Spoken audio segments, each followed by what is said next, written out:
बिस्मिल्लाहिर्रहमानिर्रहीम, अस्सलाम वालेकुम। प्रोग्राम ज़ेरे बहस में खुश आमदीद। मैं हूँ आपका मेज़बान ज़ौक अहमद।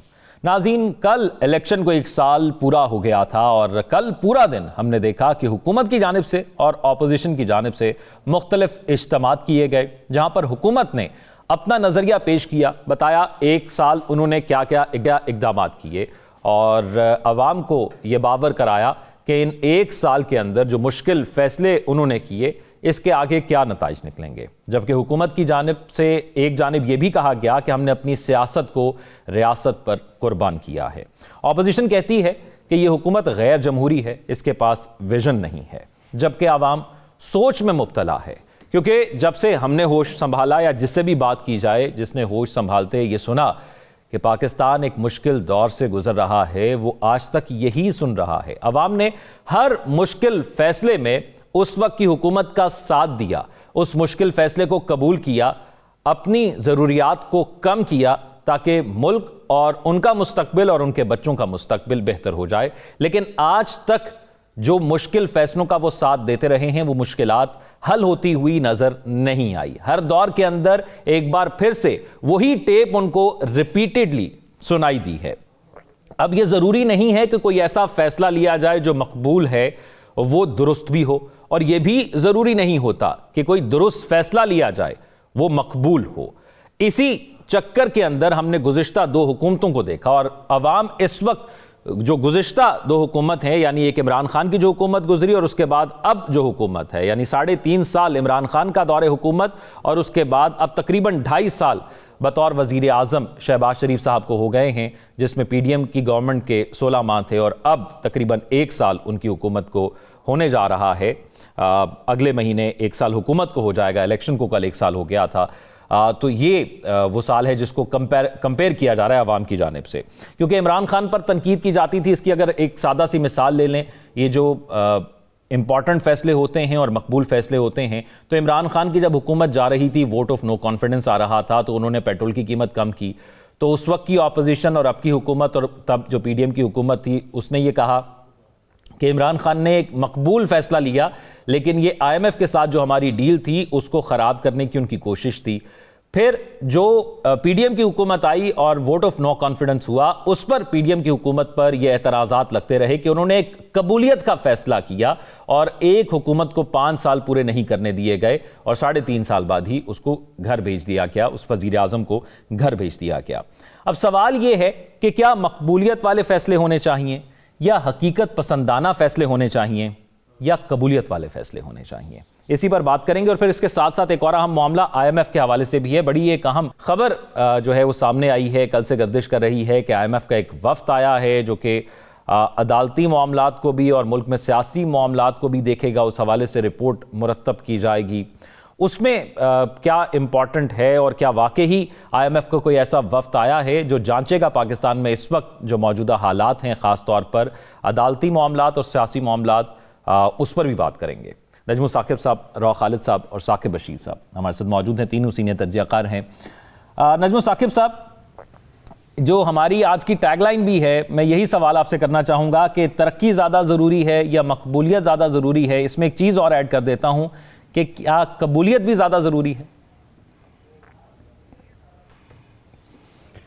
देखिए, सबसे पहले तो काबिलियत यानी एबिलिटी और कबूलियत, ये 2 लफ्ज़ हम सुनते आ रहे हैं बड़े अरसे से कि काबिलियत किसकी है और मकबूलियत किसकी है। मैं हैरान होता हूँ कि माकूलियत की बात नहीं होती, काबिलियत की बात नहीं होती। देखिए, काबिलियत जो है ना, वो बड़ी ज़रूरी है। इससे पहले कि आप मकबूल हों या आप इससे पहले कि ये चीज़ बहुत मुश्किल हो जाए, इसको आसान करते हैं। देखिए, तरक्की जो है ना बड़ी ज़रूरी है, लेकिन अवाम की खुशहाली भी ज़रूरी है और अवाम का हुकूमत से खुश होना भी ज़रूरी है। कॉज एंड इफ़ेक्ट की बात है ना। अगर तरक्की होती है और अवाम खुश होते हैं, तरक्की होती है और अवाम खुश होते हैं, तो क्या ही कहने हैं। तरक्की नहीं होती और अवाम खुश होते हैं, जिसकी कि पॉसिबिलिटी नहीं है, तो क्या होगा? असल में क्या चीज़ है? बुनियादी चीज़ क्या है? बुनियादी चीज़ ये है कि जमहूरियत है या वैसे कोई भी किसी किस्म का फॉर्म ऑफ गवर्नमेंट है, उसमें अवाम जो है वो मतवाए नज़र हैं कि नहीं, और अवाम को एक माकूल हुकूमत चाहिए होती है जो काबिल हो। इसका मतलब है काबिलियत और माकूलियत जो है वो ज़्यादा ज़रूरी है मकबूलियत से। ये बहस को यहां रख के थोड़ी देर के लिए देख लेते हैं। ये जो आपने अपने इंट्रो में बोला है ना, बड़े मज़ेदार किस्म के कल से बयानात मैं पढ़ रहा हूं अखबारों में और दोस्तों से सुन रहा हूं। सबसे पहले तो ये सुनिए, पंजाब की चीफ मिनिस्टर साहिबा ने कहा शहबाज शरीफ ने नामुमकिन को मुमकिन बना दिया। इस तरह जिस तरह के मसलन कश्मीर मिल गया है, कर्जा ख़त्म हो गया है, हम लोगों में जो गुर्बत की लकीर से नीचे लोग हैं वो ऊपर आ गए हैं, वो 2.5 करोड़ बच्चे जो थे वो स्कूलों से बाहर 5 से 16 साल की उम्र के वो वापस आ गए हैं। ये नामुमकिन चीज़ें हैं। या IMF को खुदा हाफिज कर दिया गया है।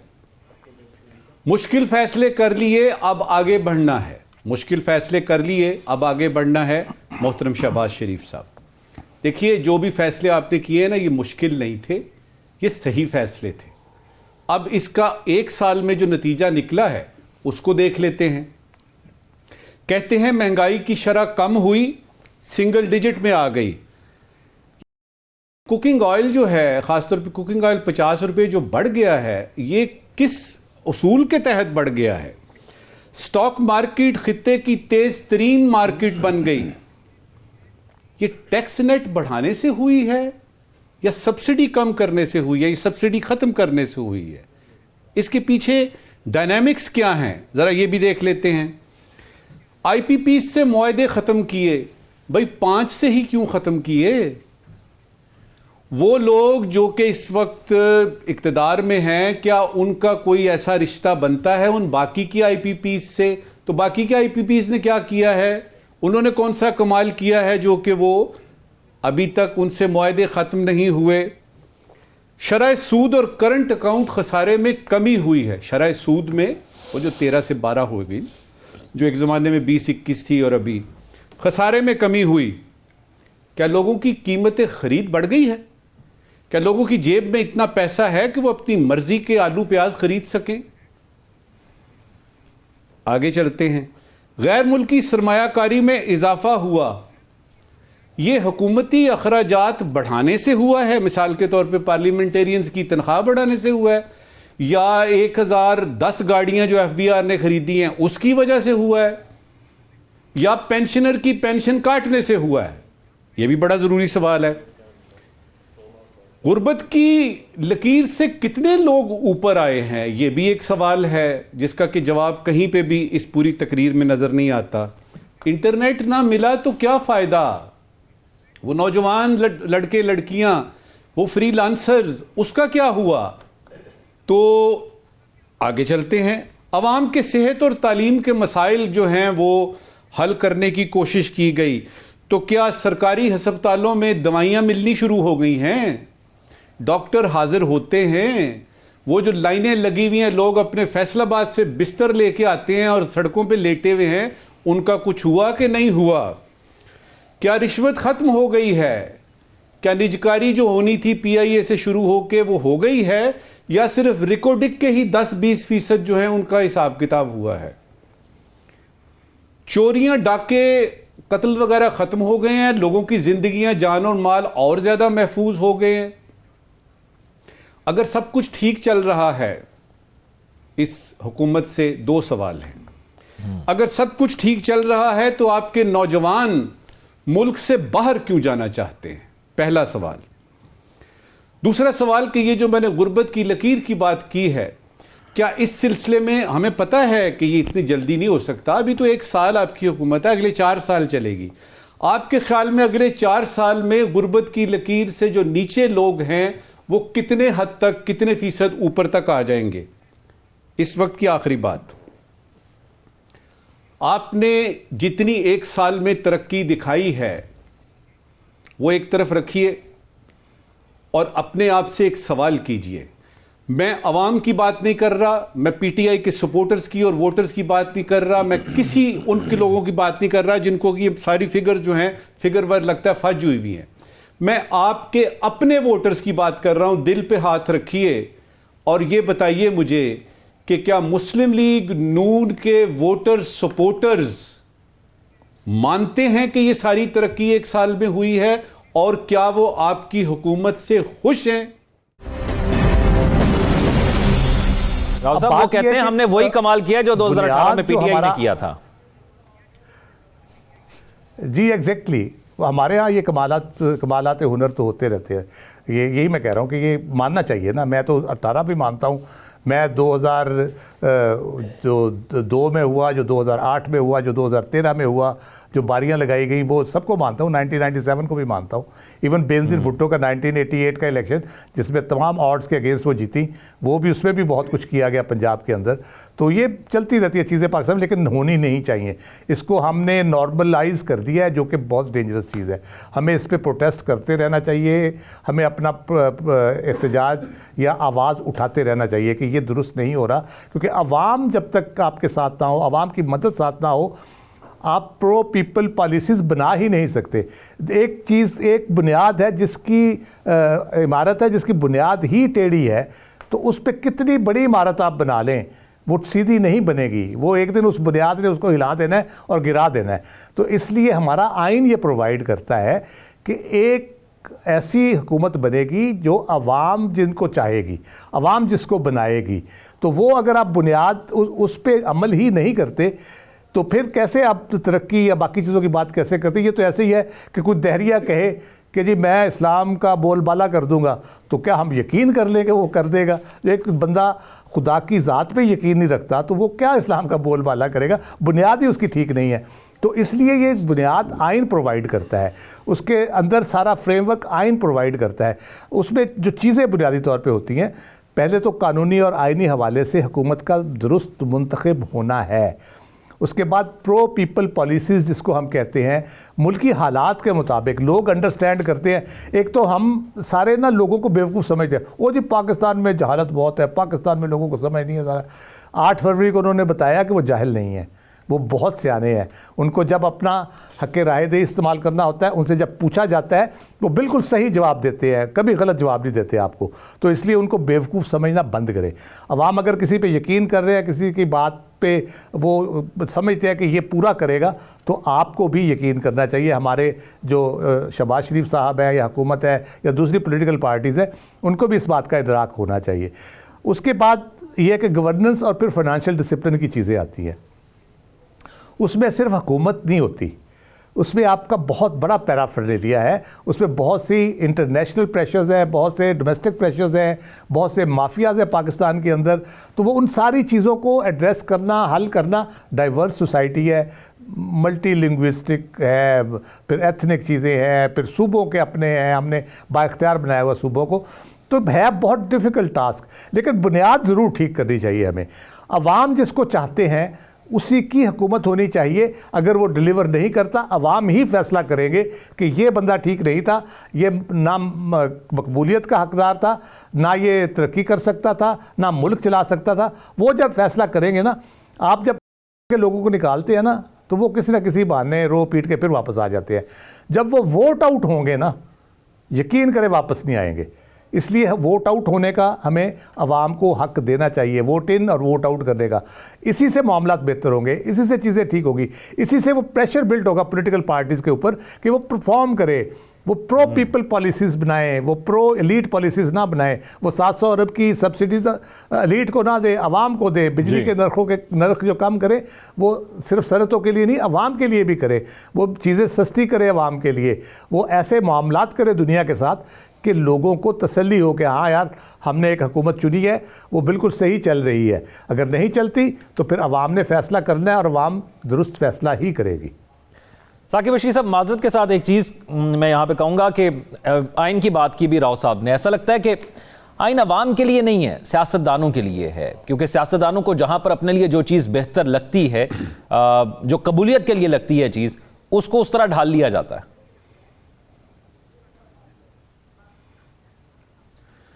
जी जी बिल्कुल। जो आप अंदाज़ा लगाएं कि अभी जो गवर्नमेंट है, 1 साल उनको हुआ है, 9-10 माह हो गए हैं, तो वो अभी जितनी भी लेजिस्लेशन उनकी हुई है उसमें अगर आप अंदाज़ा लगाएं तो वो सारी अपनी प्रोटेक्शन के लिए है, मफाद के लिए है, या उसमें ख़ास तौर पर आप देखिए अपने आप को बचाने के लिए है, वो ट्रिब्यूनल वाली बात हम बार बार करते हैं। तो अभी जो रिसेंट डेवलपमेंट हुई है जो मेरे ख्याल में हुकूमत के लिए परेशान कुन भी हो सकती है, वो IMF का जो मिशन है, एक तो जो रिव्यू होना है वो तो मार्च में अलग से मिशन आएगा, लेकिन अभी जो यहाँ पे IMF का मिशन मौजूद है वो 6 फरवरी से 13 फरवरी तक यहाँ पे मौजूद हैं। उन्होंने जो अदलिया में जजेस की तैनाती, ये पहली दफ़ा जो है वो ये देखा जा रहा है कि IMF देखेगा कि जो पाकिस्तान में जजेस की तैनाती क्या फेयर तरीके से हो रही है, शफाफियत है या नहीं है, या किस तरह हो रही है, और अदलिया आज़ाद है या नहीं है, यहाँ पे रूल ऑफ लॉ है या नहीं है। तो ये चीज़ें जो है वो देखेंगे।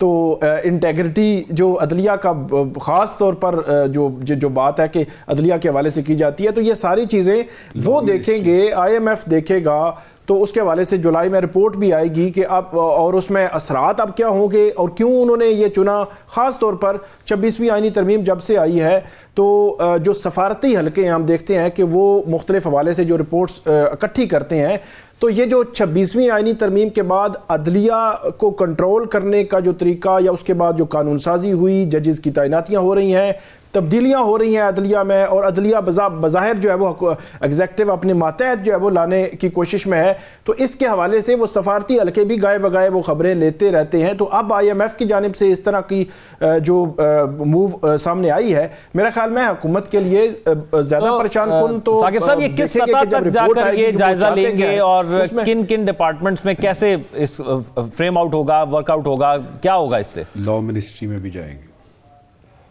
जी। एक तो वो जुडिशल कमीशन ऑफ पाकिस्तान जो जजेस की तैनाती के लिए करता है, तैनाती करता है, बेंचेस बनाता है, सारा बड़ा पावरफुल कमीशन है, उससे भी वो मिलना है उन्होंने। इसी तरह सुप्रीम कोर्ट में भी अब चीफ जस्टिस ऑफ पाकिस्तान से मिलेंगे या बाकी जजेस से मिलेंगे, ये अभी कंफर्म नहीं है। इसी तरह जो वजारत कानून है जिसके तहत ये सारे जो कानून साजी हो रही है होती है, उसमें भी उनकी मुलाकातें होनी है। पिछले दिनों EU का एक मिशन, एक वफद था, वो चीफ जस्टिस ऑफ पाकिस्तान से भी मिले हैं और वजारत कानून जो वजीर कानून से भी और बाकी लोगों से भी। आपको याद होगा मिलिट्री कोर्ट्स के हवाले से EU ने, फिर जो है वो अमेरिका ने भी, मुख्तलिफ जो यूरोपीय ममालिक है उनकी जानिब से कंसर्न शो किए गए थे मिलिट्री कोर्ट्स में जो सजाएं हुई थी, तो उसका एक तनाजुर था, वो भी जो है वो मिले थे। तो अब ये जो मिशन मिलने जा रहा है, इसमें आप देखें कि रूल ऑफ लॉ की भी बात की जा रही है। यहाँ पे बहुत सारी चीज़ें पॉइंट आउट की जाती रही हैं पिछले 1 साल में कि हमारे यहाँ जो कानून की हुक्मरानी है वो किस हद तक है, क्या जो है वो हमें अमली तौर पर ये चीज़ें नज़र आती हैं। तो उसका जवाब तो नफ़ी में ही है कि अमली तौर पर तो ये चीज़ें नज़र नहीं आती। अदलिया की आज़ादी भी उस तरह कंप्रोमाइज़ हो रही है, वहाँ पे जजेस भी हुकूमत अपनी मर्जी से तैनात कर रही है।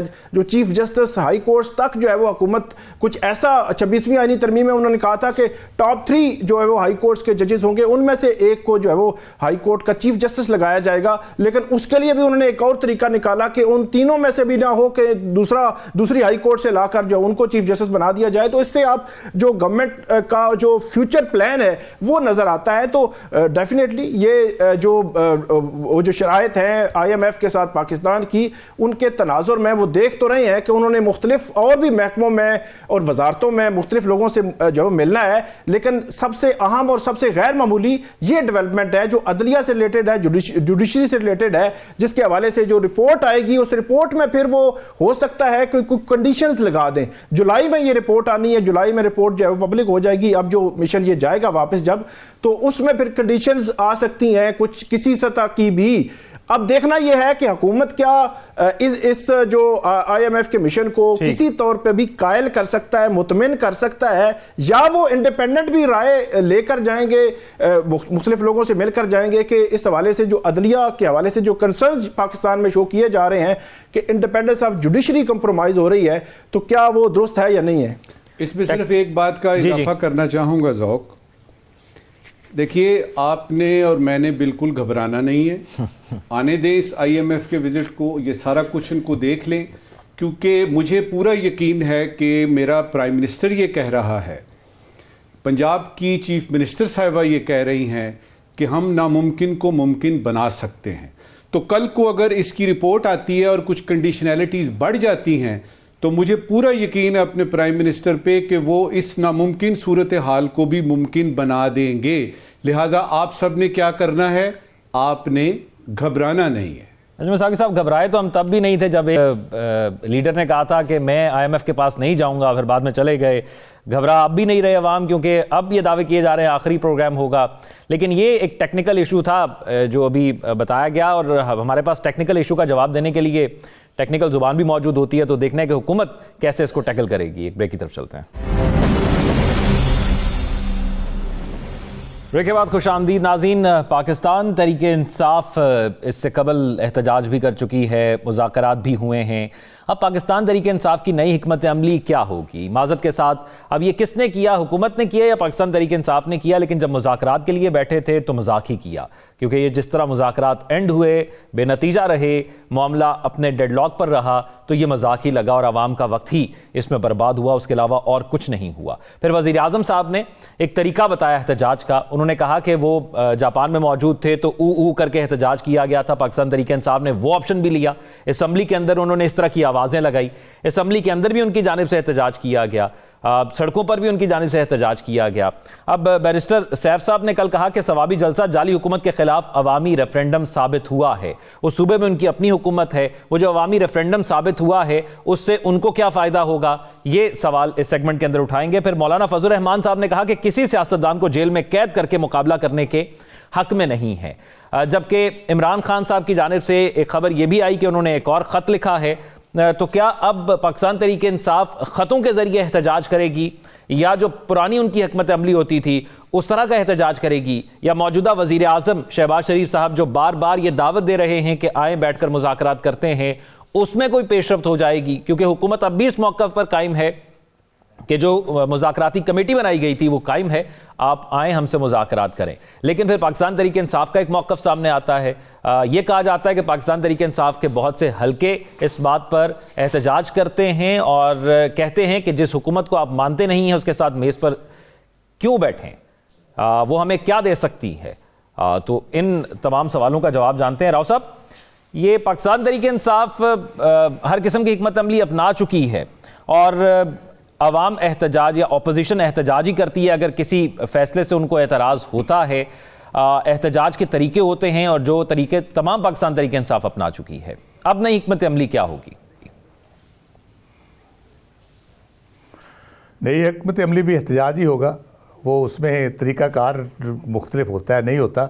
ये देखें, जो मुज़ाकरात हैं या ख़त जो है, ये तो मैं 12 कह चुका हूँ, ये तो तमाम हुज्जत है। वो सिर्फ ये बताना चाह रहे हैं, अच्छा जी मुज़ाकरात करना चाहते हैं, मुज़ाकरात कर लेते हैं। अच्छा जी, हम जिनसे हम मुज़ाकरात करना चाहते हैं वो हमारी बात नहीं सुन रहे, हम खुला ख़त लिख के उनको बता देते हैं कि ये हमारे मुतालबात है, ये हम चाहते हैं, किस तरह से चीज़ें होनी चाहिए। उनको कह देते हैं, दूसरी दफ़ा फिर लिख दिया, फिर वो कर दिया, फिर अभी जलसा कर दिया है स्वाबी में। उस जो रिपोर्ट्स आ रही हैं जिस किस्म की, उसमें मुख्तलिफ आरा हैं। ज़ाहिर हुकूमत तो कभी नहीं मानेगी, वो वहाँ पे सारा पाकिस्तान भी इकट्ठा हो जाए, हुकूमत का बिल्कुल नहीं हुआ। और अब जो PTI है वो वहाँ पे 10,000 लोग होंगे तो वो कहेंगे जी 20 लाख आए थे। तो ये चलता रहता है सियासत में सारा। अब अगला जो स्टेज है वो है मुज़ाकरात, एहतजाज, मुज़ाकरात, एहतजाज और अब इत्तेहाद की तरफ जो मामला जा रहे हैं वो थोड़ा सा है कि उसमें फिर तब्दीली या जिद्दत आ सकती है अगर ये इत्तेहाद, सियासी इत्तेहाद कामयाब हो जाता है, बन जाता है। फवाद चौधरी साहब ने पेशगोई की है कि बहुत करीब है बनने के, तो देखें वो बनता है कि नहीं बनता। लेकिन इमरान खान साहब की तबीयत को देखते हुए मुझे ख़दशा है कि वो बाहर आ गए अगर इसके नतीजे में, तो वो फिर वो इत्तेहाद का क्या बनेगा। तो मैंने पहले भी ये सवाल उठाया था कि उसको लीड कौन करेगा। देखिए, मुल्की हालात जिस तरफ जा रहे हैं या जिस तरह हैं, हम ये नहीं कहते कि बहुत ख़राब हो गए, लेकिन ये है कि जो पॉलिटिकल इंस्टेबिलिटी का एलिमेंट है वो ख़त्म होने का नाम नहीं ले रहा। और अगर बड़ी नहीं है तो कम भी कोई नहीं हुई, वो अपनी जगह पे मौजूद है। और उसको मद्देनज़र रखते हुए ही हुकूमत ने वक्त से पहले ही अपना साल पूरा कर लिया और इश्तिहार दे के और सारा 8 फरवरी को अनडू करने के लिए उन्होंने बहुत सी जो भी कोशिश की, जलसे किए, जुलूस किए, मैच भी हो गया, एक कज़ाफ़ी स्टेडियम का इफ्तिताह भी हो गया, वो सारा कर करा के। तो उसकी बुनियादी वजह यह है कि सियासी तौर पर वो PTI को टैकल करने में नाकाम है, इसलिए वो काम कर रहे हैं कि किसी तरीके उसको उनके इम्पैक्ट को, पॉलिटिकल इम्पैक्ट को डाइल्यूट किया जाए, लेकिन पॉलिटिकल इंस्टेबिलिटी अपनी जगह पे मौजूद है। अब इसमें किस तरह से वो हल कर पाएंगे, गवर्नमेंट के पास अभी तक तो 3 साल से उनको कोई नुस्खा उनके हाथ नहीं आया कि वो बयानिया बना सके।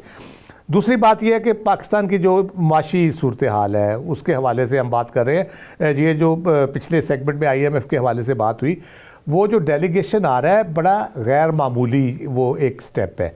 और मैं ये समझ, जैसे जैसे मैंने पढ़ा तो मुझे अंदाज़ा हुआ कि वो हमारे रास्ते में लैंड माइंस बिछा रहे हैं। ज़रूरी नहीं कि वो बहुत ख़तरनाक रिपोर्ट दें, बहुत कोई पाबंदियाँ लगा दे करें, लेकिन एटलीस्ट वो ऐसी लैंड माइंस बिछा रहे हैं जब दिल करेगा उसको एक्सप्लोड कर देंगे।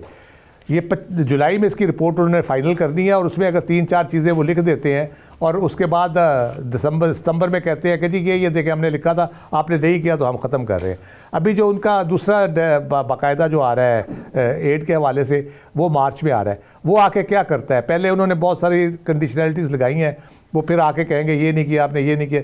तो ये जो लैंड माइंस लग रही हैं इसका हमें बड़ा ध्यान रखने की ज़रूरत है। कल भी हमने बात की थी, चाइना की वजह से हम अभी तक इकोनॉमिक डिफ़ॉल्ट में नहीं हैं और हम बेहतरी की तरफ जो आए हैं थोड़ा बहुत, वो इसी वजह से आए हैं कि उनकी रकम हमारे पास मौजूद है। अभी हमने उनको रिक्वेस्ट की है तो हमारी माशी सूरत हाल भी उस रही। तीसरी चीज़ है हमारी जो समाजी सूरत हाल, उसमें क्या चीज़ इम्पेक्ट कर रही है आपको। आपकी जो इन्फ्लेशन है, आप दावे कर रहे हैं यकीनन अगर 50% बढ़ गई है कीमतें, या बल्कि 60% बढ़ चुकी है ओवर द टाइम, और अब उसमें 2% से इजाफा हो रहा है, तो बढ़ ही रही हैं। उसको आप ये कहें कम हो रही है, लोगों की इस्तात से बाहर है और मज़ीद बाहर होंगी। अब उनके बाहर होने का प्रोसेस थोड़ा सा, अगर मेरी चीज़ इस्तात से 3 चीज़ें बाहर हुई हैं, 2 भी मेरी इस्तात में है, मे बी वो 2 महीने की बजाय 6 महीने बाद जाके मेरी इस्तात से बाहर हो, लेकिन वो बढ़ रही हैं। और उससे क्या होता है, आपका सोशल फैब्रिक एक तो डैमेज होता है, आपकी पॉवर्टी लाइन से लोग नीचे जाते हैं। जब कमाई का कोई जरिया नहीं होता, फिर उस पर क्राइम रेशियो भी बढ़ती है, अमन अमान की सूरत हाल पैदा होती है, डेस्परेशन होती है। और इतनी बड़ी पॉपुलेशन में डेस्परेशन होना ये बहुत कोई अच्छी बात नहीं है। इसलिए सारी चीज़ों को मद्देनज़र रखती है बुनियादी बात यही है कि तमाम पॉलिटिकल पार्टीज़ को, तमाम स्टेक होल्डर्स को सूरत हाल को 2 कदम पीछे हट के देखना चाहिए। राव साहब, 2 कदम पीछे हटने की बात तो सारे कर रहे हैं, लेकिन ऑपोजिशन या हुकूमत ये चाहती है कि पहला जो कदम पीछे उठाए वो दूसरा ही फरीक उठाए। रंजन साकिब साहब, ये इत्तेहाद की हमने कल भी बात की थी, लेकिन इसमें आपको लगता है कि किसी जमानती की भी ज़रूरत है, और अगर ये इत्तेहाद बनता है तो किस जमानत पर बनेगा? देखिए, सबसे पहले इत्तेहाद की ही बात कर लेते हैं। एक फ़िक्रे में ये कहूँगा, अगर तो ये इत्तेहाद बनाया जा रहा है, कहीं से कोई इंस्ट्रक्शंस हैं या ऑर्डर्स हैं, तो फिर तो चलेगा। अगर ये आपस में मिल के बना रहे हैं तो इसका नतीजा निकलने की कोई उम्मीद नहीं है। दूसरी बात जो आपने ख़त की है, खान का दूसरा ख़त सामने आ गया है, उस सिलसिले में तो सिर्फ एक शेर सुनाऊंगा जी। नामाबर तू ही बता, तूने तो देखे होंगे। नामाबर तू ही बता, तूने तो देखे होंगे, कैसे होते हैं वो ख़त जिनके जवाब आते हैं। सही है।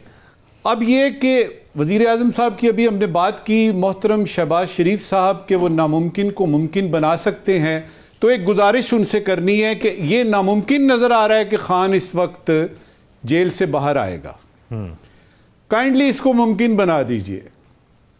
क्योंकि PTI के जो लीडर्स बाहर हैं, उनके हाथ की, उनके बस की तो ये बात ही नहीं है, वो सिर्फ बातें कर रहे हैं। एक वो थे जो कहते थे इधर इधर इधर गोली मारो, मुझे दूर दूर तक वो नजर नहीं आ रहे, खैर खान के लिए इधर गोली खाऊंगा। फिर एक वो हैं जो तकरीरें करते हैं और फिर बारों बार पीर बधाई इधर से निकल जाते हैं, कभी उधर से निकल जाते हैं। तो उनमें तो बस नहीं है। शहबाज शरीफ साहब, मोहतरम वजीर आजम साहब, आप इस नामुमकिन चीज को कि खान बाहर नहीं आ रहा मुमकिन बना दीजिए। अच्छा, आपने बैरिस्टर सैफ की बात की है, लंबी हो जाएगी बात जी जी। उनका आपने एक बयान दिया है, मैं एक और बयान की तरफ ध्यान दिलवाऊंगा। देखिए, हम ये मानते हैं कि खान का मतलब है PTI और PTI का मतलब है खान।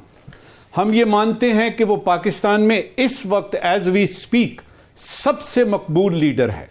हम ये मानते हैं कि उस पे जो केसेस हुए हैं 2-3 को छोड़ के सब सियासी बुनियादों पे हुए हैं, हम ये सब मानते हैं। लेकिन बैरिस्टर सैफ ने जो ये बात की है ना, इसके बारे में 2-3 सवालात उठते हैं, उनकी तरफ इशारा करता हूं जी। बैरिस्टर सैफ फरमाते हैं कि ये मुल्क यानी मुल्क के खुदादाद पाकिस्तान इस्लामी जमहूरिया पाकिस्तान बानी पीटीआई का है। अच्छा, हमें ये पता था कि ये मुल्क जो है कायद आज़म ने अपने साथियों के साथ मिलकर बनाया। हमें ये पता था कि आईने पाकिस्तान के पहले सफ़े पे लिखा है कि हाकमियत अल्लाह की है। हमें ये पता था कि ये मुल्क पाकिस्तान जो है ये पाकिस्तान के अवाम का है। हमने माना कि बहुत मकबूल लीडर है, हमने माना कि वो कमाल के शख्स हैं और उनके हौसले और हिम्मत की दाद जो है वो तारीख भी देगी। लेकिन ये कहना कि ये मुल्क ही उनका है, ये थोड़ी सी जरा एग्जैजरेशन हो गई। इसको हम उर्दू में मुबालगा आराई कहते हैं। खबरें ये भी आ रही है कि मौखर हो गया इजलास, या अभी तक इसकी तस्दीक नहीं हुई? नहीं, अभी तक जो इजलास मौखर होने की तस्दीक नहीं हुई, लेकिन यह है कि हुकूमत ये कोशिश में है कि इजलास हो, क्योंकि 8 जजेस अगर सुप्रीम कोर्ट में लग जाएंगे और 3 जजेस जो इस्लामाबाद हाई कोर्ट में, वो एक्टिवली जो उनकी सीनियरिटी हुकूमत चाहती है उसके मुताबिक होगी, तो वो जो हुकूमत का एक मुस्तकबिल का प्लान है, मेरे ख्याल में उसके लिए वो दुरुस्त या ठीक होंगे।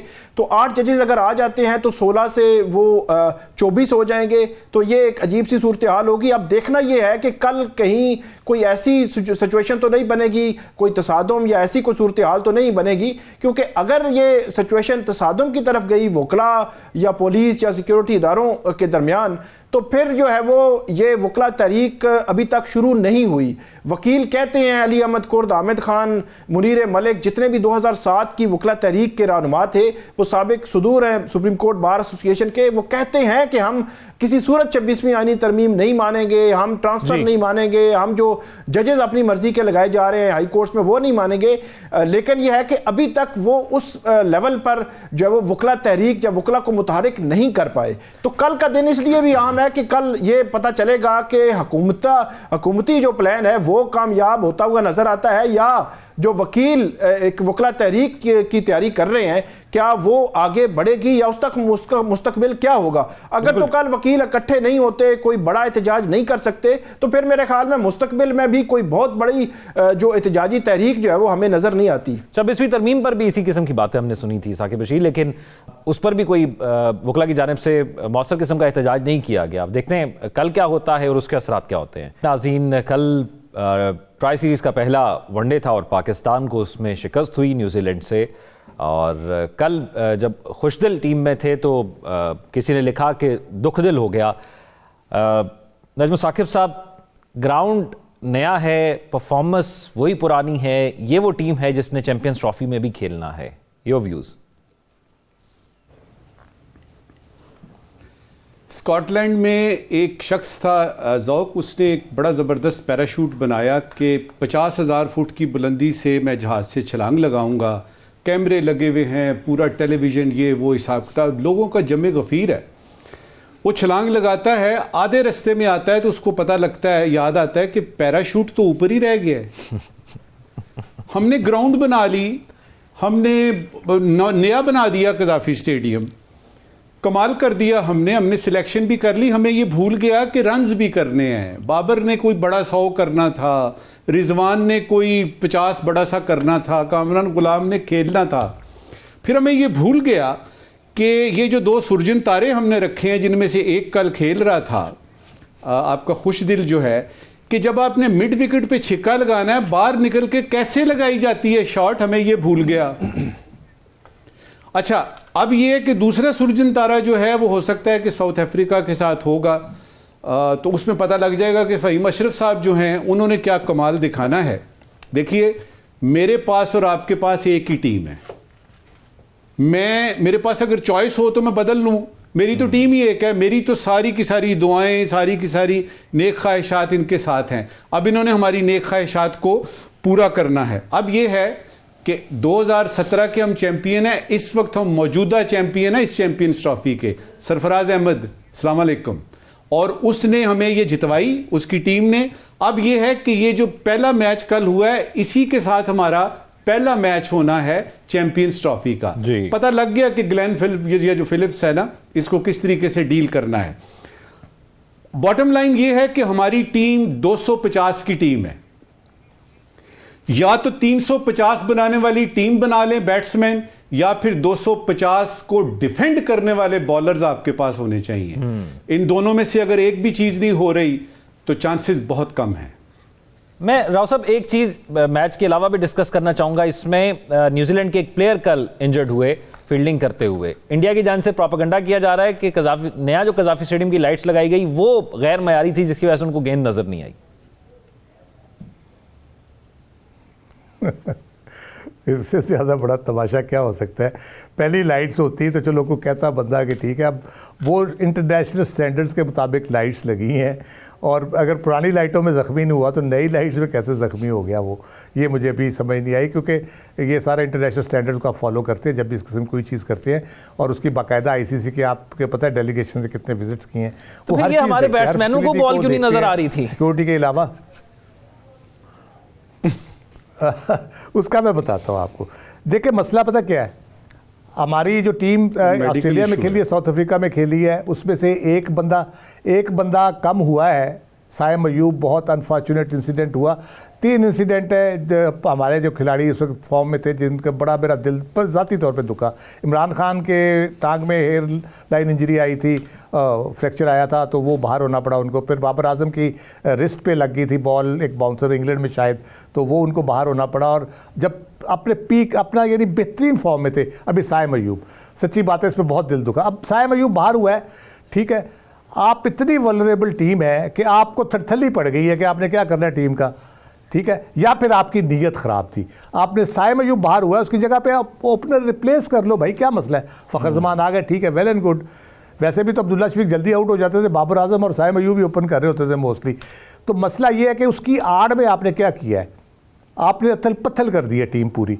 आपकी जो टीम जीत के आई थी वो उसके मोराल का क्या हुआ, वो ऑब्वियसली यही परफॉर्मेंस आएगी आखिर में। इसका मतलब ये है कि ना आपके पास कुछ शॉर्ट टर्म पॉलिसी है, ना आपके पास लॉन्ग टर्म पॉलिसी है। आप डंग टपाऊ और अपने बंदों को अकोमोडेट करने के लिए करें। मैं प्लेयर्स को जिम्मेदार नहीं ठहराता, हमारे यहाँ टैलेंट की भरमार पड़ी है, ठीक है। और एक चीज़ बाबर आजम के बारे में, वो स्पिनर पे बार बार आउट हो रहा है, क्या उसको कोई बताने वाला नहीं है? अगर वो नहीं सुन रहा उसको समझाया जाए कि भाई रोनाल्डो और मेसी अभी तक कोच की बात सुनते हैं और अपनी गलती की तस्दीक करने के लिए उनसे मशवरे करते हैं। तो बाबर आजम को कम से कम स्पिनर के हवाले से कोई ना कोई अच्छा मशवरा दे दे। और मॉडर्न डे क्रिकेट है, T20 खेलते हैं, T20 फॉर्मेट में वो ओपन भी करते हैं। इतना डिफेंसिव खेलना, और पाकिस्तान के तमाम बैट्समैन सवाए फ़खर के जो है वो डिफेंसिव खेलते रहे, जिससे फ़खर पर प्रेशर बनता रहा। साकिब रशीद साहब, आपको क्या लगता है कि हमने बुरा खेला या वो बहुत अच्छा खेल गए? नहीं, वो बहुत अच्छा खेले और यकीनी तौर हमने भी कोई कसर नहीं छोड़ी जो है वो बनता था उन्होंने, क्योंकि कसर नहीं छोड़ी। तो वो मैं देख रहा था कि शहबाज शरीफ साहब ने जब ये ओपनिंग हुई तो 3 बंदों के नाम लिए, उन्होंने कहा हमें आपसे बड़ी उम्मीदें हैं, एक बाबर, रिजवान और शहीन। तो तीनों ने मेरे ख्याल में बहुत अच्छी कोई कारकर्दगी, खासतौर पर बाबर के हवाले से उनका ट्रैक रिकॉर्ड में देख रहा था तो 2023 अगस्त में उनकी आखिरी सेंचुरी है जो उन्होंने की, और उसके बाद तकरीबन 60+ इनिंग्स खेल चुके हैं और अभी तक उनकी कोई सेंचुरी जो है वो नहीं है। तो ये भी एक अजीब बात है। फिर वो ओपनिंग के लिए गए, नहीं मतलब चल सके। इसी तरह जो शहीन है, शहीन शाह अफरीदी, वो शुरू में ठीक मतलब उन्होंने बॉलिंग की, पहले ओवर में आउट कर दिया, लेकिन आखिरी 2 ओवर्स में 42 रन। फिर दूसरी तरफ जो स्पिनर थे न्यूजीलैंड के, उन्होंने 6 विकेटें ली। तो यहाँ पे पाकिस्तान की तरफ से स्पिनर्स भी नहीं चले। तो ये मेरा ख्याल में दोनों शोबों में देखने की ज़रूरत है, बैटिंग में भी और ख़ासतौर पर बॉलिंग में भी। और जो टॉप के प्लेयर्स हैं उन पर, जिन पर रिलाई करती है पूरी टीम, अगर वो नहीं अच्छा खेल पेश करेंगे तो फिर मैच जो मुश्किलात जो है वो हमें देखने को जो है मिल सकती हैं। और फिर सबसे बड़ी बात यह है कि अपना घर है, अपने घर में हम खेल रहे हैं, तो वो कंडीशंस जो है वो भी हमें सपोर्ट करती हैं, क्राउड भी सपोर्ट करता है। तो इसमें अब चाहिए यह कि टीम भी ग्राउंड में जो है वो ऐसा खेल पेश करे जिससे कम से कम जो चैंपियन ट्रॉफी है पाकिस्तान सेमीफाइनल फाइनल तक जो जाना चाहिए। बिल्कुल ऐसे ही है। और ये तमाम प्लेयर्स बड़े मैचेस के प्लेयर्स हैं, इन्होंने परफॉर्म भी किया हुआ है। समझ नहीं आती कि क्यों ऐसा हो रहा है, और अगर नहीं हो पाएगा तो फिर हमें टाइम से बता दें, हम फिर टाइम से मुसल्ला बिछा लें और दुआएं शुरू कर दें। नजम साकिब साहब, आज के सवाल। शुक्रिया ज़ौक। एक ज़रूरी सवाल है और एक गैर ज़रूरी सवाल है। पहले ज़रूरी सवाल, पीपल्स पार्टी के एक तर्जुमान ने बताया है कि जमहूरियत के लिए पीपल्स पार्टी की कुर्बानियाँ दुनिया जानती है। दुरुस्त बात है। ज़रूरी सवाल ये है कि जमहूरियत के लिए तो बहुत कुर्बानियाँ दी गई हैं, ये बताइएगा कि आपकी पार्टी ने अवाम के लिए क्या कुर्बानियाँ दी हैं। आज का गैर ज़रूरी सवाल, कुकिंग ऑयल की कीमतों में भी तेज़ी से इजाफा हुआ है। एक हफ्ते में 50 रुपये महंगा हो गया है। गैर ज़रूरी सवाल ये है कि हुकूमत जब दावा करती है कि मुल्क में महंगाई कम हो गई है, तो इस फिक्रे में वो किस मुल्क की बात कर रहे हैं? राइट, हमारे नाजरीन जो है वो सोशल मीडिया पर अपने फीडबैक से आगाह करेंगे। हमारा फेसबुक पेज और यूट्यूब पर यह प्रोग्राम अपलोड होता है। आप दुआ में याद रखिएगा। अल्लाह हाफ़िज़।